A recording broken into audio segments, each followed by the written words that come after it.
마가복음 18번째 시간입니다. 마가복음 12장 13절부터 44절까지 말씀인데요. 네, 제가 제목을 하나님의 것은 하나님께 바치라 라고 이렇게 정했습니다. 이야기가 여러 가지 사건들이 이제 기록되어 있지만요. 이렇게 요약할 수도 있어요. 이 안에서 공통점으로 이야기가 이 관점으로 흘러가는 것을 볼 수 있습니다. 하나님의 것은 하나님께 바치라, 온전히 바치라, 이런 주제로 될 수 있습니다. 말씀을 보면 총 몇 개의 사건이 나오죠. 한번 쭉 보면서 몇 가지인가 한번 보면 이렇게 한 6가지가 되겠네요. 6가지 정도가 이제 나오는데요. 이제 모든 것이 바리새인, 헤롯 당 사두개인, 서기관들과의 이제 질문과 답변에서 이루어지는 것을 볼 수 있고, 그 모습을 보면서 이렇게 이야기하시는 것을 볼 수가 있습니다. 처음에 질문을 하죠. 예수님께 세금 문제에 관해서. 사두개인은 부활 논쟁에 대해서, 서기관이 와서 제일 되는 계명이 무엇인지에 대해서 말씀을 하시고요. 그런 가운데 예수님께서 이런 말씀을 하십니다. 다윗의 자손에 관한 이야기, 서기관의 삼가라라는 이야기, 그리고 한 가난한 과부의 헌금을 보시면서 또 서기관들과 비교하는 장면들이 이렇게 나와 있습니다. 그래서 총 6가지의 짤막짤막한 사건들로 되어 있지만 이 모든 것을 이제 하나로 묶을 수 있는 관점이 있는데요. 그게 무엇인지 한번 오늘 살펴보겠습니다. 자, 첫 번째 사건은 이제 바리새인들에 관한 것이죠. 바리새인들과 이렇게 모든 사람들이 나와서 이제 질문을 하게 됩니다.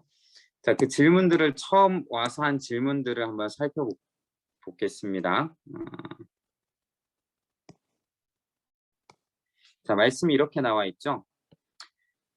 그 질문을 하는데 질문의 의도까지 다 나와 있습니다. 처음부터 그들이 예수의 말씀을 어떻게 하려고요? 책 잡으려 하여.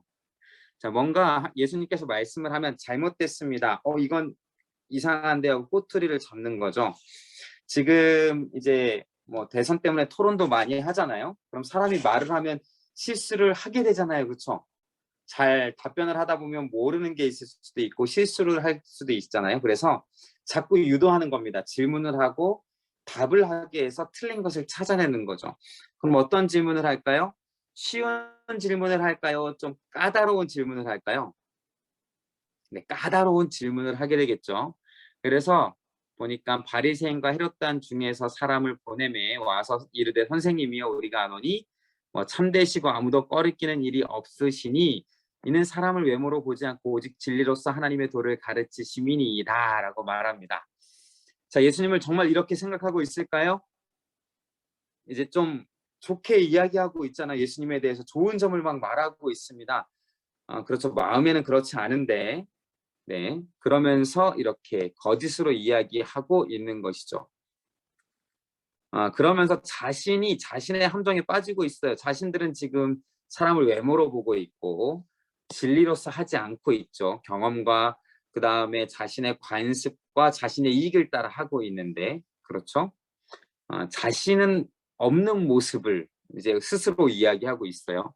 그러면서 오늘의 질문 이거예요. 가이사에게 세금을 바치는 것이 옳으니까 옳지 아니니까 이렇게 나와 있습니다. 쉽게 말하면 이건 황제 이름이죠. 황제에게 세금을 바치는 게 옳습니까? 옳지 않습니까? 우리가 바쳐야 합니까? 바치지 말아야 합니까? 이 질문은 굉장히 예민한 질문입니다. 왜 그럴까요?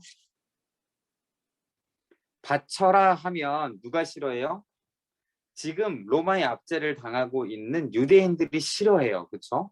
그리고 예수님 우리의 구원자로 오시고 로마의 압제로부터 해방시켜줄 사람으로 생각했는데 로마에게 세금을 바치라라고 하니까, 근데 만약에 바치지 말라라고 하면 어떻게 되죠? 지금 로마 정부에 대해 반역자가 되는 것이죠. 근데 그 질문은 한 의도가 순수하게 질문할 수 있잖아요. 예수님 너무 궁금한데 가르쳐 주세요 라고 질문할 수 있지만 지금 이 질문은 그게 아니에요. 말씀을 책 잡으려고 하는 거잖아요. 말하면 함정에 빠뜨리려고. 그래서 예수님께서 그 외식함, 속과 겉이 다른 것을 아셨어요. 어떻게 달라요? 질문하는 것 자체도 순수하게 질문하는 것 같지만 속은 예수님을 넘어뜨리려고 질문하는 것이고요. 말은 또 이렇게 이야기하지만 사람을 외모로 보지 않고 예수님을 뭐 이렇게 계속 띄워주지만 결국 예수님을 무너뜨리려고 온 것, 존경하지 않는 것을 이제 알 수 있죠. 오늘 핵심의 주제는 이겁니다. 외식함 반대되는 외모로 보지 않고 진리로서, 이게 핵심이 될 수 있어요. 참고하시고 다음을 볼게요. 그래서 예수님이 이렇게 하십니다. 어찌하여 나를 시험하느냐 하고 데나리온 하나를 가졌다가 내게 보이라 라고 합니다. 자, 데나리온이 뭘까요? 동전이에요. 동전의 이름입니다. 그 당시에 쓰이던 동전을 하나 갖고 오라 라고 하십니다. 그 동전을 이제 가지고 오니까 예수님께서 이러죠. 동전은 이렇게 생겼어요.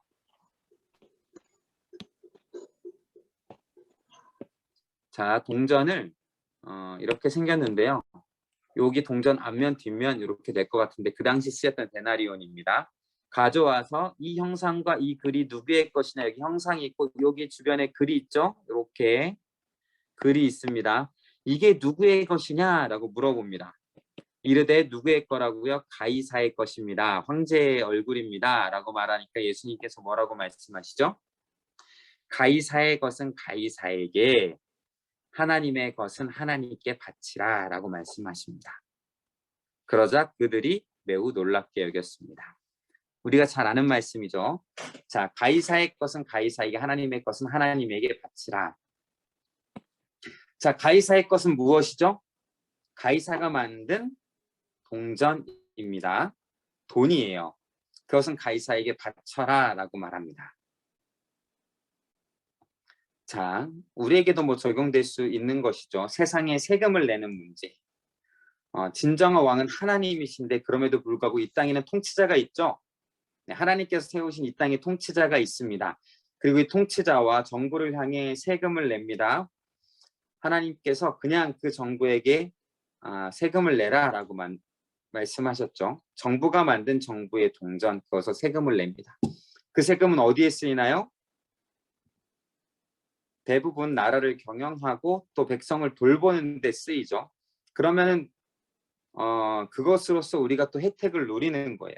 하나님께서 주어주신 정부 안에서 우리가 혜택을 누릴 수 있도록 또한 세금을 내고 그것으로 만들어 나가는 겁니다.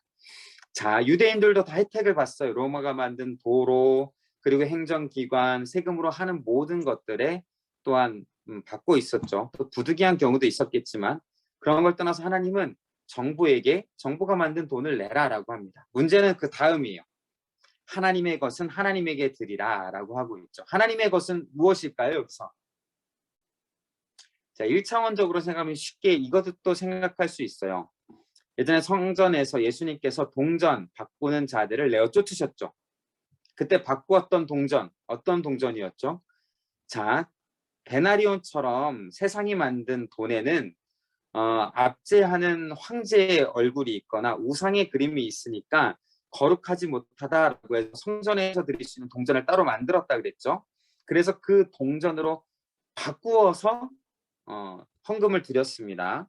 그러니까 하나님의 것은 이 동전이다라고 말할 수도 있어요. 자, 그렇게 할 수 있고 또 이분법적으로 나눌 수 있습니다. 이렇게 하면 가이사의 것, 세상의 것이 따로 있고 하나님의 것이 따로 있구나 이렇게 생각할 수도 있습니다. 근데 더 깊게 생각해 보세요. 자, 우리가 생각하기에 쉽게 하나님의 것이 무엇이죠?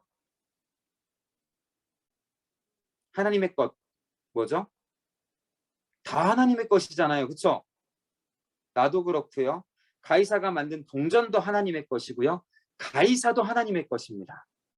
온 세상이 다 하나님의 것이에요. 자, 이분법적으로 생각하면 안 됩니다. 이 말씀을 보고 우리는 이분법적으로 생각할 수가 있어요. 세상에선 세상대로, 교회에선 교회대로, 신앙에선 신앙대로, 세상에선 세상대로 생각할 수 있는데 그렇지 않습니다. 다 하나님의 것 안에 가이사의 것도 있고 가이사가 만든 것도 있어요. 그것은 그것대로 그 제도 안에서 드려라, 바쳐라. 단 하나님의 것은 하나님께 드려라 라고 하고 있습니다. 그렇다면 하나님의 것이 무엇이에요? 자, 가이사의 것부터 정리를 해보죠. 아까 가이사의 것이 무엇이었죠? 가이사의 얼굴이 들어간 동전이 가이사의 것이었죠. 자, 하나님의 것도 그러면 이것과 예수님이 이렇게 연속해서 말씀하여 주시니까, 비교해야 말씀하여 주셨으니까 하나님의 것은 뭐예요? 하나님의 형상을 따라 만든 것이 되겠죠. 가이사의 형상을 따라 만들어서 동전이 나왔듯이 하나님의 것도 하나님의 형상을 따라 만든 것이겠죠. 그게 뭐죠? 하나님의 형상을 따라 만든 것 뭐예요? 자, 다 같이 해볼까요? 바로 나예요 라고. 맞죠? 내가 하나님의 형상을 따라 만들었잖아요. 그렇죠? 하나님의 형상을 따라 만들어졌어요. 우리는 하나님의 것이 뭐예요? 내가 하나님의 것이에요. 자, 이 세상 모든 것이 하나님의 것인데 특별히 하나님의 형상을 따라 만들어진 내가 하나님의 것이에요.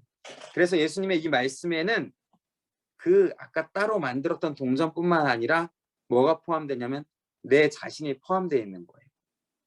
자, 너의 삶 전체를 하나님께 드려라 라는 겁니다.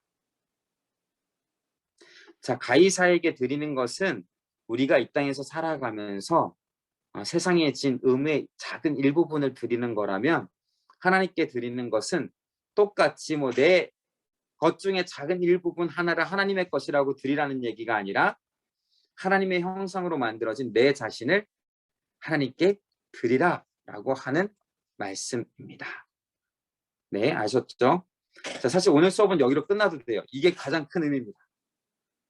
아무리 웃으셔도 끝나지 않습니다. 다 해야죠. 그렇죠? 우리가 전체를 보기로 했으니까요. 그럼 다음 질문을 한번 봅시다. 다음 질문들도 이 안에서 다 이어져 있어요. 자, 그 다음에 나오는 게 사두개인이에요. 자, 부활이 없다 하는 말씀이 친절하게 설명해 주고 있어요. 사두개인들이 어떤 자들이냐? 부활이 없다라고 합니다. 자, 부활이 없다라고 하니까 이 사람들은 뭐가 중요해요? 이 땅이 중요해요. 이 땅에서의 삶이 중요해요. 현실이 중요해요. 자, 죽은 이후의 삶은 중요하지 않습니다. 이 사람들은 무엇이 중요하냐면요, 이 땅에서의 삶이 중요한 거예요. 그럼 사두개인에 대해서 더 자세히 한번 살펴보겠습니다. 사두개인이 어떤 사람인지. 자, 여기 보면 사두개인들인데요, 제사장처럼 보이기도 하죠. 그렇죠? 왜냐하면 제사장들과 친했고 제사장들 또 그룹이었어요. 자, 옷이 화려했죠. 자, 이 땅에서의 삶이 중요하기 때문에 내세가 중요하지 않습니다. 이 땅에서의 삶이 중요한데 정치적, 종교적으로 영향력이 컸어요. 그 이 사람들은 상류층이었습니다. 이 땅에서 사니까 이 땅에서 잘 살아야 되겠죠. 상류층이고 부유층이었어요. 부활, 천사, 영혼의 존재를 믿지 않았습니다. 자, 이 땅에서 사는 건 성전과 제사 중심이었어요. 대제사장들의 지지를 받았습니다. 뭐와 비교해서 율법이 아니라 율법보다 성전과 제사 중심이었어요. 형식을 더 중요한 성전과 제사의 형식. 그러니까 제사장들이 연관이 돼 있었죠. 그리고 그 그룹에 있었어요. 제사장 그룹에 있었고요. 그리고 성경은 오직 모세 오경만 성경으로 믿었습니다. 다른 성경은 정경으로 취급을 안 했어요. 모세 오경만 받아들였습니다. 자, 그 당시에 유대인들도 여러 분파가 있었는데요. 사두개인은 이렇게 생각하시면 돼요. 이 땅에서의 삶을 가장 중요하게 여겼고, 제사장 그룹으로 있었고, 제사와 성전을 중요하게 여겼고, 그리고 부활천사 영혼을 믿지 않았고, 그리고 뭐 그렇게 생각하시면 될 것 같아요. 그러니까 이 땅에서의 정치적 그리고 명예, 돈 버는 것 이런 거에 대해서 굉장히 예민했던 그룹이라고 할 수 있겠죠. 자, 그 제사장 그룹이 무엇을 물어보냐면 이제 부활에 관한 걸 물어봅니다. 자신은 영혼을 믿지 않잖아요. 그래서 이렇게 물어봅니다. 이제 부활하게 되면 문제들이 발생합니다. 이 문제들을 어떻게 해결하나요? 이런 질문들이요. 선생님이요, 예수님을 가리켜 말하는 말이죠. 모세가 우리에게 써주기를 율법에 의하면, 성경 율법에 의하면 어떤 사람이 형이 자식이 없어 아내를 두고 죽으면 동생이 그 아내를 취하여 형을 위하여 상속자를 세울지니라 하였나이다 라고 했습니다. 왜냐하면 이때는 각 가문이 중요했고 대를 잇는 게 중요했어요. 이스라엘이 가나안 땅을 정복한 후에 땅을 분배받죠. 그 땅을 분배받을 때도 각 지파 그리고 가문, 가정마다 땅을 분배받았습니다. 가정마다 땅을 분배받았기 때문에 그 땅을 잘 보존하고 갖고 하나님 나라로 바꿀 의무가 있었어요. 그러니까 그 대가 끊어지지 않는 게 굉장히 중요했죠. 그렇죠. 그리고 특별히 첫째에 그 대가 이어지는 게 중요했습니다. 그 첫째는 또 어떤 상관이 있냐면 형이 죽으면 그 동생이 그 형의 아내와 결혼해서 그 대를 잇도록 하는 그 모습을 정해 놓았어요. 근데 여기서 형을 위하여 상속자를 동생이 됐는데 칠형제가 있었는데 마지가 아내를 취하였다가 상속자가 없이 죽고 둘째도 죽고 셋째도 그렇게 죽어서 아들이 없이 다 죽었습니다. 7이 다 상속자가 없었고 최후의 여자도 죽었어요. 그러면 이 여인은 몇 명과 결혼했죠? 7명과 결혼한 거예요. 7사람이 다 그를 아내로 취하였으니 부활 때 곧 그들이 살아날 때 그 중에 누구의 아내가 되리까? 라고 말하고 있습니다. 뭘 말하고 싶은 거예요? 자, 부활하게 되면 이런 문제가 있습니다. 그러니 부활이 없는 거죠? 라고 물어보는 거예요. 부활이 없는 게 확실합니다. 이러한 문제들이 있지 않습니까? 하나님은 이런 제도를 해놨는데 만약에 이런 일이 실제로 뭐 일어날 수는 없겠지만 일어난다 그러면 천국에 갔어요. 부활해서 천국에 갔습니다. 갔는데 7명의 남자가 다 한 명의 여자를 보고 다 내 아내라고 하는 문제가 발생하게 되겠죠. 한 명의 아내는 다 남편이라고 부르고 근데 그 사람들이 다 형제인 거예요. 네, 그러자 이런 문제가 발생하는데 정말 그럴 때는 누구의 아내가 됩니까? 자, 천국에서의 삶에 대해서 말하는 것이겠죠. 근데 예수님께서 이 답변을 이렇게 하십니다. 예수께서 이르시되 너희가 성경도 하나님의 능력도 알지 못함으로 오해하였다. 이게 핵심이에요. 너네가 잘 알고 있다는 거예요? 잘 모르고 있다는 거예요? 잘 모른다. 이유, 성경도 잘 모르고 하나님의 능력도 알지 못해서 오해하는 거다. 사람이 죽은 자 가운데 살아날 때 장가도 아니 가고 시도 아니 가고 하늘에 있는 천사들과 같다. 이렇게 말하고 있어요.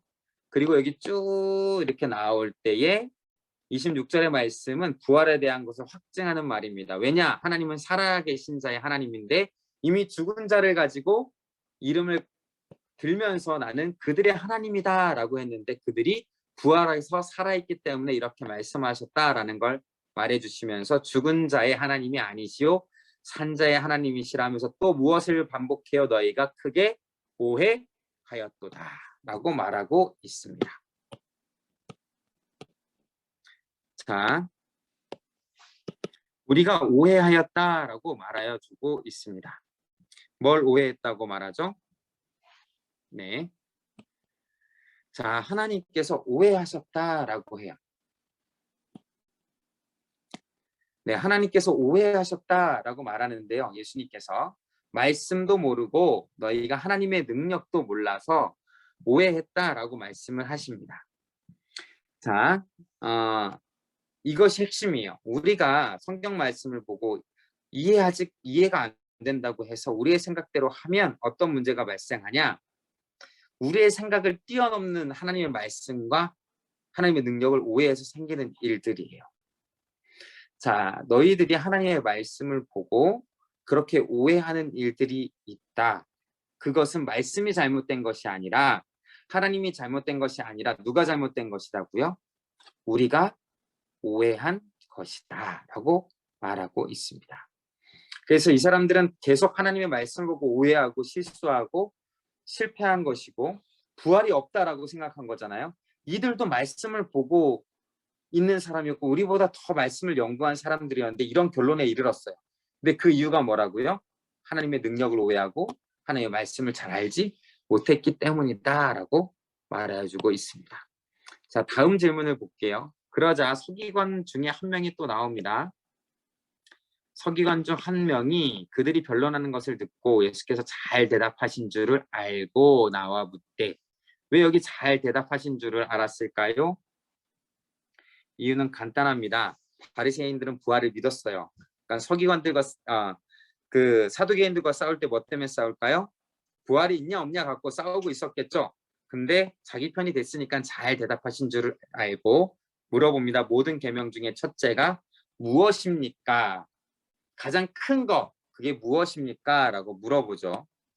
자, 예수님이 과연 율법을 제대로 알고 있나 시험하는 거예요. 그때 예수님께서 이렇게 대답하십니다. 대답하시되 첫째는 이것이니 뭐예요? 이스라엘아 들으라 주 곧 우리 하나님의 유일한 주시라 하면서 내 마음을 다하고 목숨을 다하고 뜻을 다하고 힘을 다하여 주 너희 하나님을 사랑하라. 결국 뭐예요? 하나님 사랑이에요. 둘째는 이것이니 내 이웃을 내 자신과 같이 사랑하라 하신 것이라 라고 우리가 잘 아는 거 뭐죠? 하나님 사랑, 이웃 사랑 이 두 가지를 말씀하십니다.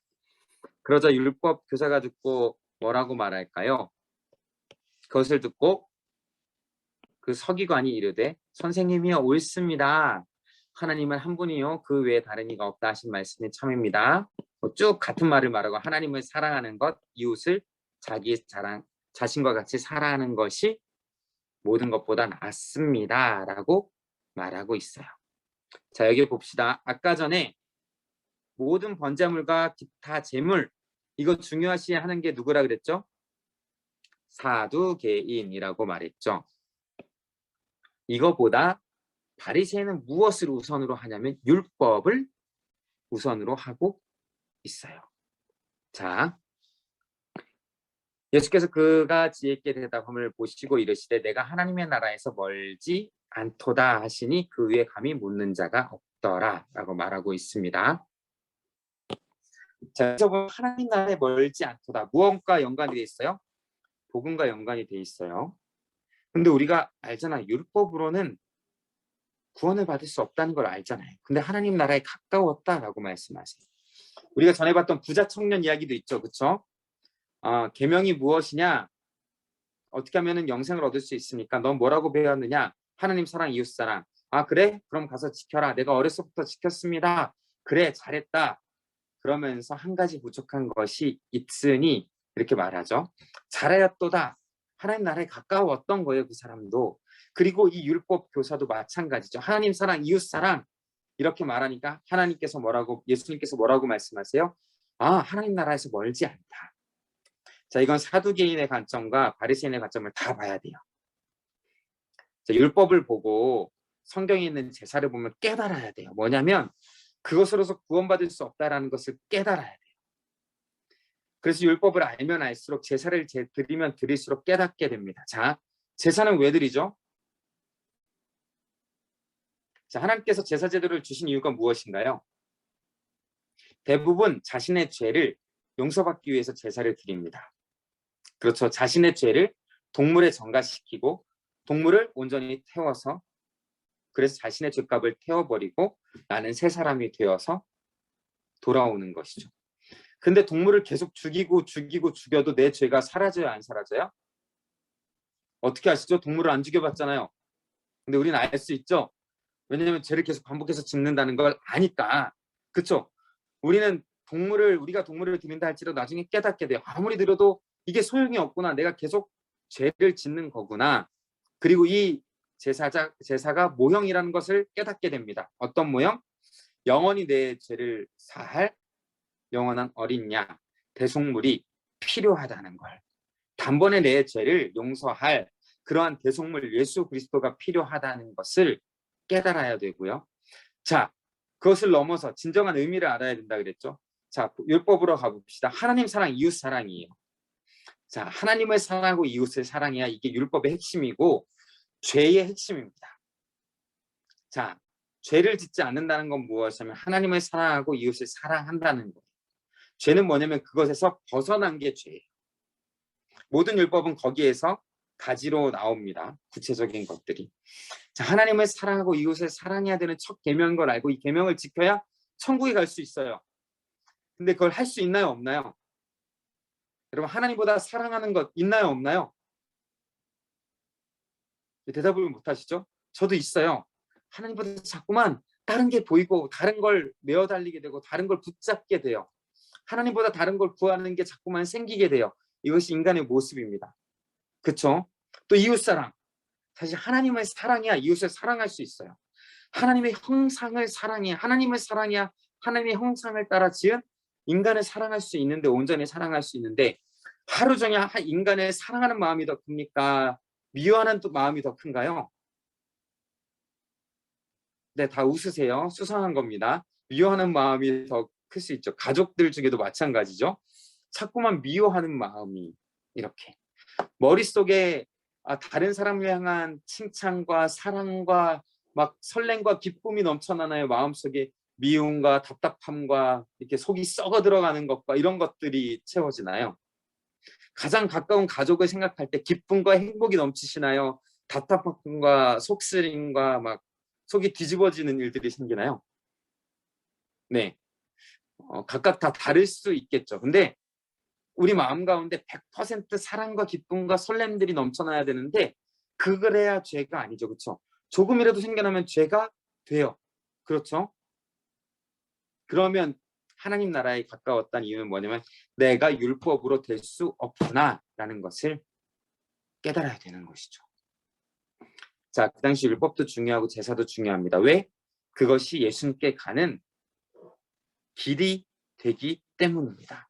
제사를 드리고 사두개인처럼 제사장들처럼 제사를 중요하게 여기든 율법, 말씀을 중요하게 여기든 다 어디로 가게 돼 있냐면 예수님을 향한 길이 돼야 되는데, 이 사람들은 거기에 갇혀 있어요. 왜? 말씀을 오해하고 하나님의 능력을 잘 깨닫지 못했기 때문에 그렇습니다. 그럼 지금까지 세 가지는 다 이어지죠. 그 말씀 가운데 다 이어지고 있습니다. 그러면서 구체적인 행동을 해야 될 것들을 뒤에 말씀하여 주고 계세요. 다음 이야기. 자, 이제 예수님께서 가르쳐 주시는데요. 이러면서 서기관들을 향하여서 일침을 남기십니다. 자, 긴 옷을 입고 다니는 것. 자, 여기 뒤에는 서기관의 모습을 말하는 거예요. 긴 옷. 뭐 긴 옷이 잘못입니까? 짧은 옷이 더 좋은 옷인가요? 그런 게 아니라 이 당시에 긴 옷은 멋진 옷을 말해요. 화려한 옷, 멋진 옷을 입고 다니고 시장에서 문안받는 것. 시장 가서 사람들에게 존경과 인사를 받는 거예요. 그걸 즐기는 겁니다. 가면 다 알아주니까 막 찾아가는 거죠. 다음, 회당의 높은 자리와 라고. 그리고 잔치 윗자리. 이건 다 설명을 할게요. 먼저 이것을 설명해야 될 것 같아요. 자, 무엇을 설명해야 되냐면, 자, 서기관이 하는 일을 한번 살펴봐야 될 것 같습니다. 자, 서기관, 원래 어떤 일을 하는 사람들이죠? 자, 서기관들은 앞에도 이제 그림이 살짝 나왔는데요. 딴 거 없어요. 성경을 필사하는 사람들입니다. 성경을 베껴 쓰는 거예요. 예전에는 인쇄술이 발달하지 않았잖아요. 그래서 하나님의 말씀을 기록한 원본이 있겠죠. 그 원본을 보고 하나님의 말씀을 사본을 기록하는 사람들입니다. 근데 하나님 말씀이니까 틀리면 안 되겠죠. 그렇죠. 그래서 정성을 들여서 한 글자 한 글자 기록을 합니다. 그래서 보면 틀리지 않아야 되기 때문에 정성스럽게 썼고요. 그런 다음에 또 어떤 개념, 우리가 잘 아는 거 있죠. 뭐 야훼, 여호와 이름이 나오면 뭐 가서 몸을 씻고 다시 정돈을 하고 기록했다, 뭐 이런 말들도 있는데요. 이처럼 정성스럽게 성경을 베낍니다. 일평생 하는 일이 이거예요. 그러니까 자연스럽게 성경도 연구하게 되겠죠. 그런데 그 방에 갇혀서 하루 종일 성경을 필사하니까 사람들의 존경을 받게 돼 있겠죠. 그렇죠? 사실 이들이 추구하는 건 부를 추구하지도 않고요. 세상의 명예를 추구하는 것도 아니고요. 오직 하나님의 말씀을 이렇게 기록하는 데 있습니다. 또 성전에서 가르치기도 하죠. 하나님의 말씀을 잘 알고 연구하니까 가르치기도 해요. 그러니까 사람들의 존경을 받는 일들이 있었습니다. 그런데 그러다 보니까 원래 뭐 해야 돼요? 골방에 있어서 성경을 기록해야 되는 거죠. 그러한 존경을 받아서 사람들이 어떻게 했냐면 원래 시장에 나오면 모두 인사를 해줍니다. 반갑게 맞이하고 얼마나 힘드십니까? 얼마나 그 길이 외롭습니까? 여러분 성경 필사해 보셨나요? 제가 어렸을 때부터 성경을 좀 많이 읽었는데요. 초등학교 4학년 때부터 읽기 시작해서 굉장히 열심히 성경을 읽었습니다. 열심히 읽다 보니까 새로운 도전을 해보고 싶은 거예요. 성경을 써봐야 되겠다. 제가 이제 동도교회 주일학교에 있었으니까 초등학교, 중학교 때 열심히 읽다가 무엇을 보게 됐냐면 꼭 동도교회는 예전엔 연말에 시상을 했어요. 요즘도 하고 있지만 성경 많이 읽은 사람 이렇게 시상을 하는데 보니까 권사님들이 성경을 써서 상을 받더라고요. 우리 권사님들 대단하시다. 근데 뭐 저런 이제 힘드신 분들도 성경을 쓰는데 나도 쓸 수 있겠지 생각하고 딱 새해가 됐을 때 나는 올해는 성경을 써본다 생각을 하고 노트를 해서 성경을 쓰기 시작했거든요. 근데 쓰다 보니까 너무 힘들고 쓰다가 언제가 제일 힘들냐면 틀렸을 때 너무 힘든 거예요. 왜냐면 볼펜으로 썼거든요. 자신만만하게 나는 이제 틀리지 않을 거야 생각하고 볼펜으로 열심히 썼어요. 근데 틀렸어요. 볼펜 지울 수 없잖아요. 그리고 이게 자존심이 있어서 X하고 다시 쓰기가 싫어서 그 장을 찢어서 버립니다. 다시 써야지. 서기관이 그래요. 틀리면 다시 찢어 버리고 다시 써야 되거든요. 근데 몇 번 그렇게 하면 정신적 데미지가 너무 큽니다. 그렇죠? 그들은 얼마나 힘들고 괴로웠을까요? 그런 생각만 하니까 사람들이 다 존경하고 시장에 나오면 인사를 해줘요. 이렇게. 그리고 또 어떻게 하냐면 회당에 들어가면 동네마다 이제 예배드리는 장소죠. 말씀을 전하고 사람들이 높입니다. 가장 높은 자리로 인도해서 말씀을 가르쳐 주세요. 이렇게. 그리고 또 뭐가 있냐면 잔치 자리에 가면 굉장히 고생한 분이잖아요. 그래서 잔치에 가면 가장 윗자리, 가장 좋은 자리로 모십니다. 그렇게 서기관들을 챙겼어요. 근데 중요한 건 뭐냐면 오늘 말씀에 예수님께서 뭐라고 말씀하시죠? 자, 이게 잘못은 아니잖아요. 그렇죠? 물론 긴 옷을 입는 거는 좀 그럴 수 있겠지만 시장에 나와서 문안받는 것, 고생하니까 사람들이 알아주는 거잖아요.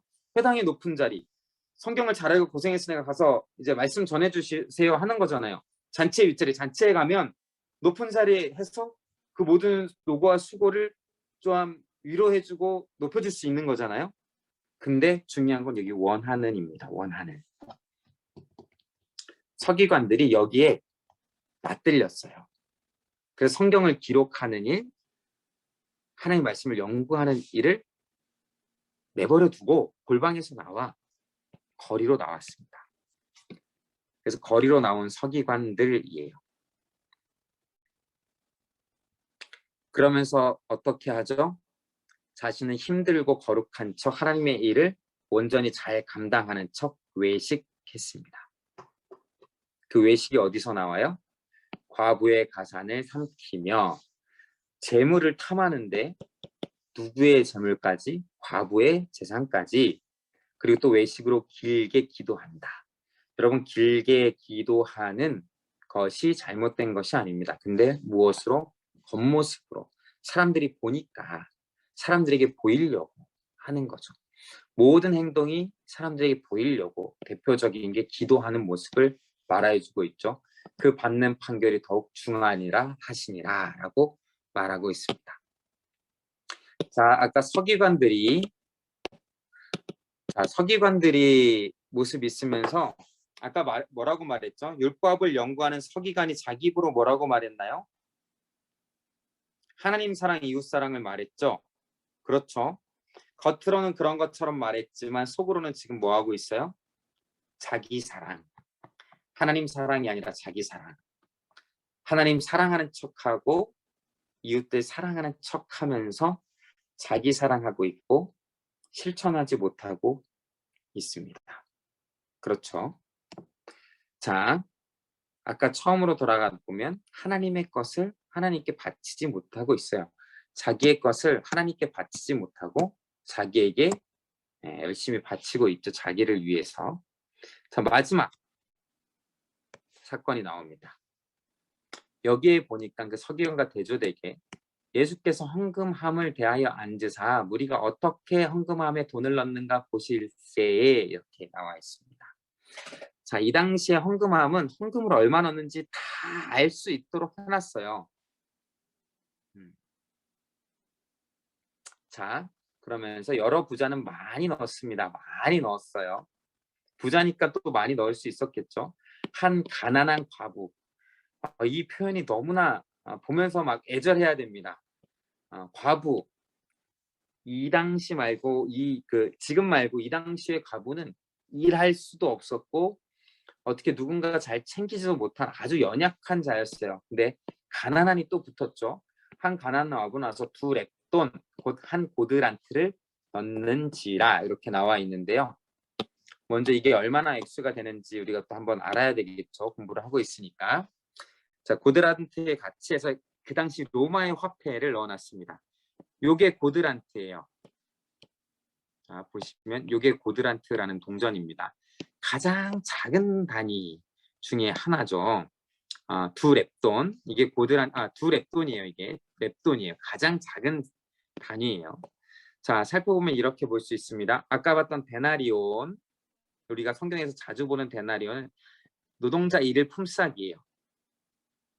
자, 노동자 일일 품삯, 우리나라 돈으로 환산해 보면 일일을 뭐 10만 원으로 잡을 수 있지만 좀 더 자세하기 위해 우리나라 지금 일일이라는 1시간 가장 최저임금으로 했을 때 계산해 보면 하루 8시간을 할 때 한 6만 9천 원 정도 나오거든요. 7만 원 정도예요. 8시간 일했을 때. 근데 좀 계산하기 편하게 8만 원으로 쳐본다면 좀 더 이제 뭐 한 2시간 정도 더 일을 했다고 치면 이제 8만 원이라고 할 수 있어요. 하루 품삯을. 자, 아르키리온이란 거는 비슷한 단위라 8만 원이고요. 아사리온은 게 있습니다. 참새 2마리가 뭐 한 아사리온에 팔리는 것이 아니냐 이렇게 예수님이 말씀하시잖아요. 그때 이 아사리온은 16분의 1 데나리온입니다. 아사리온 16개가 모여야 1 데나리온이 돼요. 그래서 16으로 나눠보면 5천 원 정도 돼요. 아사리온이. 고드란트라는 단위가 있는데 오늘 한 고드란트를 냈다라고 했잖아요. 두 렙돈. 그것은 4분의 1 아사리온입니다. 그렇게 해서면 1250원 정도가 돼요. 약 1000원 정도가 되겠죠. 그리고 렙돈의 가치를 보면 2분의 1 고드란트, 아까 두 렙돈이니까 그러면 625원인데 500원 정도가 될 수 있다고 봅니다. 그럼 아까 이제 과부가 낸 돈을 환산해 보면 뭐냐면 500원짜리 동전 2개 넣었다라고 생각하면 돼요. 그렇죠? 한 고드란트가 이제 1000원이라고 계산할 수 있죠. 그럼 500원짜리 동전 2개 곧 1000원을 넣었다라고 하면 되겠네요. 그렇게 내었다라고 했을 때 이제 예수님이 뭐라고 말씀하시는지 한번 봅시다. 예수께서 헌금함에 대하여 앉으사 이렇게 쭉 아까 전에 했죠. 부자는 많이 넣었어요. 근데 과부가 넣는 걸 보시고 제자들에게 말하는데 진실로 너에게 이르는 이 가난한 과부는 헌금함에 넣는 모든 사람보다 얼마큼 넣었다고요? 많이 넣었다. 왜냐하면 그들은 다 풍족한 중에서 넣었거니와 이 과부는 가난한 중에 자기의 모든 소유 곧 생활비 전부를 넣었느니라 이렇게 말하고 있습니다. 자, 이것만 봐도요. 이렇게 생각할 수 있어요. 헌금이라는 것은 이 말씀을 가지고 설교할 때 많이 적용하는 게 그거잖아요. 헌금이라는 것은 액수가 중요한 것이 아니라 그쵸? 내 마음을 드리는 게 중요하다. 자, 또 이 헌금에서 이제 오해하면 안 되는 게 내가 버는 것의 비율이 중요하다. 이렇게 생각할 수도 있는데요. 신약의 개념에서 헌금의 개념은 좀 달라집니다. 여러분 구약의 헌금의 개념은 뭐죠? 이제 감사의 제물이 될 수 있고 돈보다 제물로 많이 나오니까요. 또 소득의 11조가 나오죠. 그래서 헌금하면 11조가 나옵니다. 10분의 1이 되는 거죠. 또 어떤 사람은 이렇게 말해요. 우리 신약 시대를 지났는데 꼭 11조를 낼 필요가 있습니까? 이렇게 물어보시는 분들이 있어요. 신약에 보면 11조란 개념이 사라지지 않습니까? 꼭 10분의 1을 드려야 되나요? 이 질문을 하는 사람들의 의도는 뭘까요? 10분의 1 아까워요. 이런 의미가 될 수 있겠죠. 꼭 10분의 1을 다 드려야 됩니까? 그거보다 적게 내 마음이 원하는 대로 드리면 되지 않습니까? 이렇게 말해요. 물론 헌금은 억지로 드리면 안 돼요. 내 마음이 있는 한 그 안에서 드리면 됩니다. 내 10분의 1이라는 거에 이제 집착을 많이 하죠. 그럼 신약으로 넘어와 볼게요. 신약으로 오면 헌금의 개념이 달라집니다. 어떻게 달라지냐면요. 자꾸 자기 재산을 드려요. 전체를 드립니다. 그렇죠? 사도시대도 보면 자기의 땅을 팔아서 드리고 소유를 다 팔아서 드리잖아요. 그렇죠? 바나바가 자기의 땅을 팔아 뭐 이렇게 다 드리고 그러잖아요. 그것 따라서 아나니아와 삽비라가 드리다가 거의 팔고 나니까 돈이 아까워 갖고 숨기다가 죽고 이런 경우가 있죠. 신약의 개념은 뭐냐면요. 헌금의 개념은 다 드리는 거예요. 그럼 신약에 따라 헌금을 한다면 우리는 어떻게 드려야 돼요? 10분의 1이 아니라 다 드려야 돼요. 여러분 뭘 따르겠습니까? 근데 우린 뭘 따라야 되냐면요. 이 두 랫돈 드린 과부의 모습 있잖아요. 생활비 전부를 드렸대요. 자, 과부가 하루에 살아갈 돈 1,000원이면 뭘 할 수 있겠어요? 요즘은 새끼 라면도 못 먹어요. 그쵸? 라면이 비싸져 가지고요. 1,000원 갖고 라면 3개를 못 삽니다. 그쵸? 근데 3개를 살 수 있는 라면 3개 겨우 살 수 있는 돈이에요. 밥을 제대로 먹을 수도 없는 생활비, 하루의 생활비 전부를 넣었습니다. 그렇죠. 전부의 의미가 있어요. 신약 시대에는 전부예요. 전부. 그런데 그중에 우리는 신약 시대를 살지만 구약의 율법을 어느 정도 따라 살아갑니다. 왜냐? 하나님의 자녀로서 살아갈 법을 구약을 통해 알 수가 있기 때문이에요. 그래서 법으로서 율법으로 구원받을 수 있는 법으로서 이제 따르고 지키는 것이 아니라 이미 구원받은 자로서 어떻게 생활해야 될까의 방법을 하나님 사랑과 이웃 사랑의 방법을 구약에서 배우는 거예요. 그래서 내 삶의 전부, 내 소유의 전부를 드립니다라는 의미에서 우리 소유의 10분의 1을 드리는 거예요. 그렇게 11조를 생각해야지 법으로서 생각하면 안 됩니다. 더 드릴 수도 있는 거죠. 그러니까 11조에 대해서 예민해지면 자꾸 법으로 따져요. 어디까지 11조를 드려야 되나요? 이렇게 따집니다. 여러분 이번에 재난지원금 다 신청해서 받으셨나요? 그렇죠. 한 명당 25만 원 받으셨잖아요. 저희는 집이 5명이라 125만 원이나 받았습니다. 네, 재난지원금 다 받으셨죠? 때때로는 이렇게 자랑하고 싶어요. 저는 재난지원금을 못 받았는데요. 이렇게. 그 이유는 뭐죠? 나는 대한민국 상위권에 드는 사람이에요. 이런 뜻이잖아요. 네. 그러니까 자, 어쨌든 여기 계신 분들은 대부분 받으셨잖아요. 받았습니다. 11조 드리셨나요? 대답하는 사람이 없네요. 이거 11조 내야 되나요? 안 내야 되나요? 정부에서 재난지원금이라고 125만 원을 25만 원을 50만 원을 75만 원을 줬습니다.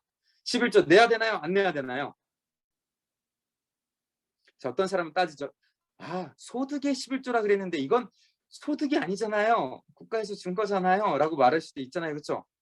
자, 법에 매이게 되면 이런 일이 생기게 되는 거예요. 자, 내 모든 것은 하나님의 것입니다. 생각하고 그 안에서 내가 하나님이 주시는 마음 안에서 드릴 수도 있는 거고 드리지 않을 수도 있는 거고 그건 우리에게 달려있는 것이죠. 성령께서 마음을 주시면 그 돈을 다 드릴 수도 있는 거고 그렇죠. 법에 매이는 것이 아니라 하나님의 자녀로서 기쁜 마음에 하나님께 드리는 거예요. 근데 그 의미는 뭐예요? 11조를 드리면서 10분의 1은 하나님의 것입니다 하고 드리면 그건 잘못된 거예요. 아까도 말했잖아요. 하나님의 것은 10분의 1만 하나님의 것이 아니라니까요. 전부가 하나님의 것이에요. 그 중에 하나님의 것을 드립니다라는 징표로 10분의 1을 드리는 거예요. 그렇죠. 그래서 오늘 말씀을 다 종합을 해본다면 이렇습니다. 자, 세금 문제가 처음에 나왔는데요. 하나님의 것은 하나님께 바쳐라. 내 전부예요. 여기서 하나님의 것은. 내 전부를 하나님께 바쳐라. 자, 우리는 죄로 말미암아 죽을 수밖에 없는 인간이고 그렇기 때문에 내가 생명 얻은 것, 내가 살아가는 이 모든 게 다 하나님의 것이기 때문에 살아가는 거죠. 하나님의 것이에요. 내 삶은 주의 것입니다. 내 게 아니에요.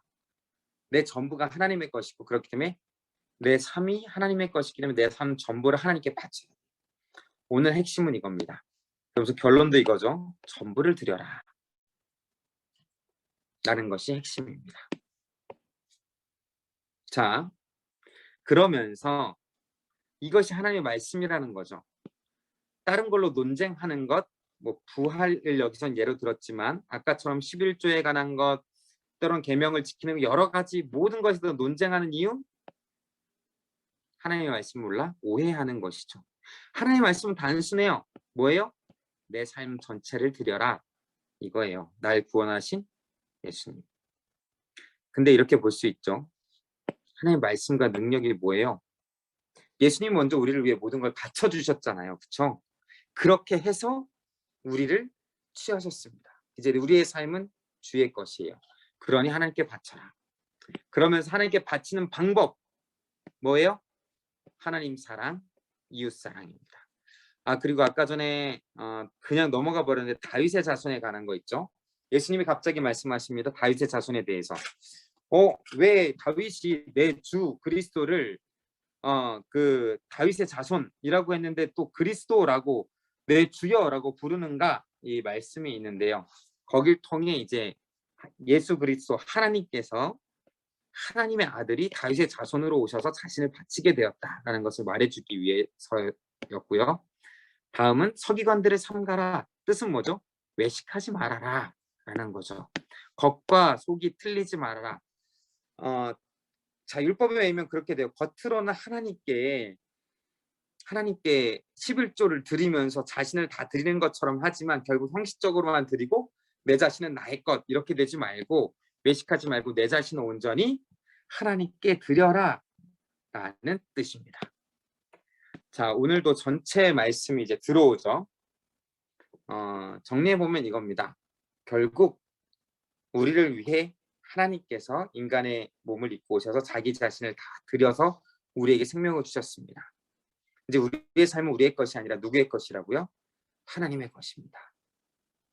하나님의 것은 누구에게 바쳐야 되죠? 하나님께 바치는 것이죠. 하나님께 드리는 방법이 뭐예요? 하나님을 사랑하고 이웃을 사랑하는 거예요. 구체적으로 사랑하는 겁니다. 주위 사람들을 위해서. 내 삶은 주의 것이니 기쁨으로 내 삶의 일부를 하나님께 또 드리는 것이고요. 또한 주위 사람들에게 내 것을 베푸는 거예요. 근데 이 시대에 참 어려운 거죠. 어떻게 해서든 내 것을 채우려고 내 것을 움켜쥐는 시대이고요. 그 내 것마저 더 부풀리기 위해서 열심히 주식, 비트코인 이런 것도 하잖아요. 내 것을 더 늘리기 위해 거기에 만족하지 못하고 또 뭐가 있죠? 내 것으로는 부족하니까 대출까지 이만큼 받아가지고 자신의 것들을 소유하죠. 자, 그런 것들이 다 잘못됐다는 건 아니지만 어쩔 수 없는 상황에선 해야죠. 그러나 자신의 것을 늘리기 위해 자꾸만 하는 것이죠. 그렇죠. 그런데 이렇게 드리는 것이죠. 요즘은 돈이 생기면 가장 먼저 뭘 생각하나요? 내 것을 배불리기 위해 생각하잖아요. 그런데 우리 윗세대, 우리의 신앙의 선배들은 어떻게 했나요? 돈이 생기면 뭐부터 생각해요? 어떻게 하나님께 드릴까? 이런 생각부터 합니다. 자식들이 보면 미치죠. 그 돈이 내 돈이 돼야 되는데 때로는 부모님께 돈을 드리면 자꾸 이제 헌금하시고 하나님께 드리고 이런 모습을 보면서 자, 때로는 누구는 이렇게 말할 수 있습니다. 그거는 또 기복적인 신앙 가운데 한 것이다부터 시작해서 여러 가지 오해들을 할 수도 있고 또 그렇게 할 수도 있겠죠. 그러나 성경이 말하는 건 뭐예요? 딱 요약하면 이겁니다. 내 게 아니에요. 하나님의 것이에요. 그리고 모든 것도 드릴 수 있는 우리의 모습이 있어야 됩니다. 그게 그리스도인의 모습입니다. 자, 오늘 기도 제목도 나누고 완료하고 기도하고 마치려고 하는데요. 자, 내 삶 전체가 주님의 것임을 깨닫고 전부를 드리도록. 물질뿐만이 아니에요. 나의 건강, 나의 시간, 내 인생 모든 것을 다 해서 또 내 삶을 다해 하나님을 사랑하고 이웃을 사랑하도록 이렇게. 그리고 또 보이는 것에 신경 쓰지 말고 중심을 다하도록 이렇게 외식하지 않는 것을 말하고 있는 것이죠. 자, 이렇게 이 모습, 이 기도의 제목을 가지고요. 다 같이 이제 각자 기도하시고 알아서 마치겠는데요. 기도 제목은 저번처럼 전체 카톡방에 띄워드렸습니다. 보시고 기도하시고 마치시기 바랍니다. 다음 주에 뵙겠습니다.